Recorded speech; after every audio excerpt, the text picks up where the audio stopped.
പുന്നിയൂർകുളം ഗ്രാമപഞ്ചായത്തിന്റെയും കേരള സർക്കാർ മത്സ്യത്തൊഴിലാളി ക്ഷേമനിധി ബോർഡിന്റെയും സഹകരണത്തോടെ 2025-26 തീരോന്നതി പദ്ധതിയുടെ ഭാഗമായി മത്സ്യത്തൊഴിലാളികൾക്കായി അറിവ് എന്ന തലക്കെട്ടിൽ ബോധവൽക്കരണ പരിപാടി സംഘടിപ്പിച്ചു.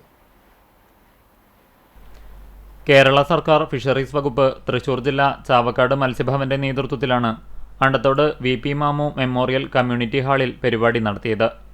പുന്നിയൂർകുളം പഞ്ചായത്ത് വൈസ് പ്രസിഡന്റ് സൈനബ ഷുക്കൂർ അധ്യക്ഷത വഹിച്ച ചടങ്ങിൽ പ്രസിഡന്റ് TK ഹസൻ തളികശ്ശേരി ഉദ്ഘാടനം നിർവഹിച്ചു. പഞ്ചായത്ത് വികസന standing committee chairman KP Dharman, ആരോഗ്യ വിദ്യാഭ്യാസ standing committee chairman KH Abid, മറ്റ് പഞ്ചായത്ത് അംഗങ്ങളും സംസാരിച്ചു.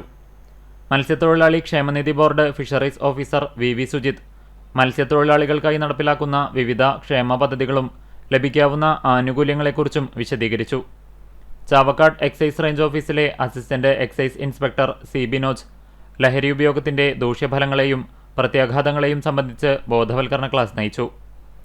അഴീക്കോട് ഫിഷറീസ് സ്റ്റേഷനിലെ senior mechanic TU Manoj KMFR act നിയമങ്ങളെക്കുറിച്ച് ക്ലാസ് എടുത്തു.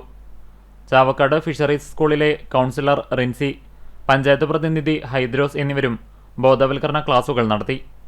ചാവക്കാട് മത്സ്യഭവനിലെ AFEO Tony Joseph, FO Sreelal, office attendant Manish Mohan തുടങ്ങി ഫിഷറീസ് ഓഫീസ് അംഗങ്ങളും നിരവധി മത്സ്യത്തൊഴിലാളികളും പരിപാടിയിൽ പങ്കെടുത്തു.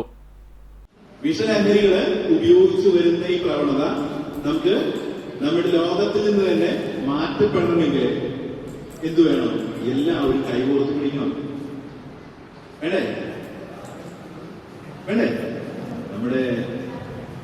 നമ്മളെ കുറിച്ച് പറയുകയാണെങ്കിൽ, അതായത് ഇപ്പോ കടലിൽ പോയി അല്ലേ,